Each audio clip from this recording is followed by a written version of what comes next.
Hello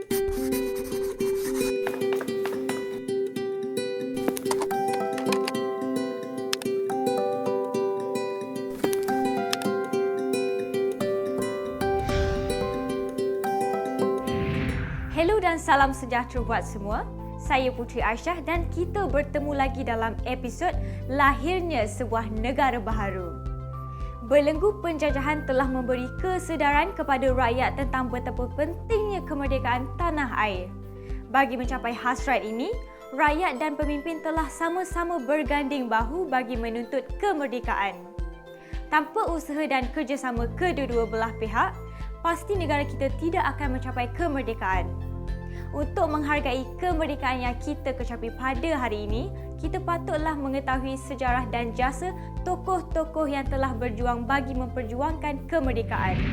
Di penghujung episod ini, kamu semua akan mampu menerangkan urutan peristiwa yang berlaku sebelum kemerdekaan negara kita, menyatakan peristiwa penting yang berlaku ketika rundingan kemerdekaan di London, dan akhir sekali, kamu akan mampu menceritakan detik-detik pengisytiharan kemerdekaan negara kita.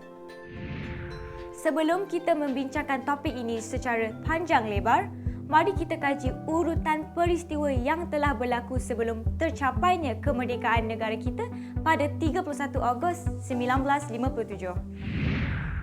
Semangat kemerdekaan mula timbul dalam kalangan rakyat setelah Jepun menjajah negara kita dari tahun 1942 sehinggalah tahun 1945. Sewaktu zaman pendudukan Jepun, penduduk tanah Melayu hidup dalam keadaan yang sengsara. Bahan makanan dan barang keperluan amat sukar untuk diperolehi.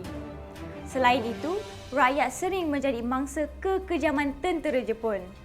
Namun, di sebalik penderitaan tersebut, tersembunyi satu hikmah. Rakyat tempatan mula diberi peluang untuk menjawat jawatan-jawatan penting dalam pentadbiran kerajaan. Peluang ini telah memberi kesedaran kepada rakyat yang mereka mampu untuk memerintah tanah air mereka sendiri. Ini telah menyemarakkan lagi semangat mereka bagi menuntut kemerdekaan. Semangat untuk menuntut kemerdekaan telah dibuktikan dengan kemunculan pemimpin tempatan seperti Ibrahim Haji Yaakob dan Burhanuddin Al-Helmi. Mereka adalah tokoh yang lantang memperjuangkan kemerdekaan negara kita. Mereka juga telah menggerakkan perjuangan untuk mendapatkan kemerdekaan dengan Indonesia. Namun, cita-cita mereka terkubur apabila British kembali menjajah tanah Melayu selepas Jepun menyerah kalah. Selepas kembalinya British ke tanah Melayu, mereka telah cuba memperkenalkan sistem pemerintahan baru yang dikenali sebagai Malayan Union. Cadangan ini telah mendapat bantahan dari seluruh rakyat jelata. Mereka menganggap penubuhan Malayan Union adalah satu bentuk penjajahan yang baru. Antara tokoh yang menentang keras penubuhan Malayan Union adalah Dato' Onn Jaafar. Beliau telah memimpin orang Melayu untuk membantah pelaksanaan Malayan Union.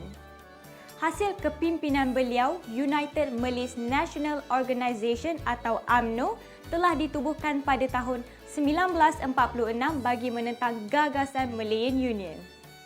Disebabkan tentangan daripada pelbagai pihak, British telah mengambil keputusan untuk menarik balik pelaksanaan Malayan Union. Sebaliknya, sistem pemerintahan ini telah digantikan dengan Persekutuan Tanah Melayu pada tahun 1948. Penubuhan Persekutuan Tanah Melayu telah mendapat tentangan daripada Parti Komunis Malaya.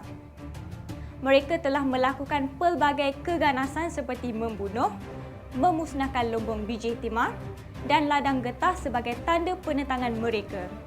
Ancaman ini telah mengganggu keamanan negara pada ketika itu. Disebabkan situasi yang semakin meruncing, pihak kerajaan telah mengambil keputusan untuk mengisytiharkan darurat di seluruh negara pada tahun 1948. Pada tahun 1955, rundingan baling telah diadakan bagi mencari jalan pendamaian antara pihak kerajaan dan komunis. Malangnya, rundingan tersebut gagal mencapai kata sepakat. Ini telah menyebabkan pihak komunis kembali melancarkan serangan gerila mereka. Setelah pelbagai usaha dijalankan bagi membasmi ancaman komunis, darurat akhirnya telah ditamatkan pada tahun 1960. Namun, ini tidak bermakna negara kita telah bebas daripada ancaman komunis. Kegiatan membasmi saki-baki komunis masih dijalankan dengan giatnya sehingga komunis menyerah kalah pada tahun 1989. Bagi memperjuangkan hak-hak rakyat dan menuntut kemerdekaan negara, banyak parti yang telah ditubuhkan sebelum kemerdekaan negara kita. Antaranya adalah United Malays National Organisation (UMNO), Malaysian Chinese Association (MCA), Malaysian Indian Congress (MIC) dan Independence of Malaya Party (IMP). Pada tahun 1953, Parti Perikatan telah ditubuhkan.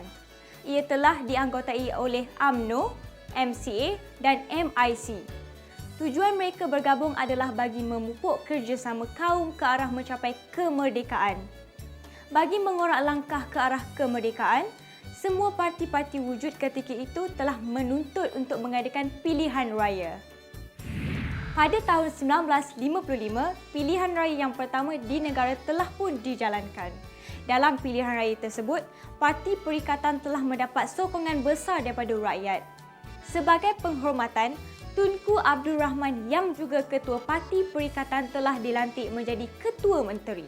Selepas mencapai kemenangan dalam pilihan raya ini, Parti Perikatan yang dipimpin oleh Tunku Abdul Rahman telah berunding dengan British bagi mendapatkan kemerdekaan negara kita. Pada tahun 1956, rombongan kemerdekaan yang telah diwakili oleh Wakil Raja-Raja Melayu dan Wakil Parti Perikatan telah berlepas ke London bagi mengadakan rundingan dengan British mengenai kemerdekaan Persekutuan Tanah Melayu. Rundingan mereka telah membawa hasil apabila pihak British telah bersetuju untuk menandatangani perjanjian kemerdekaan di London. Setelah termeterainya perjanjian kemerdekaan di London, Tunku Abdul Rahman telah kembali ke Tanah Melayu bagi mengisytiharkan kemerdekaan Persekutuan Tanah Melayu pada 31 Ogos 1957.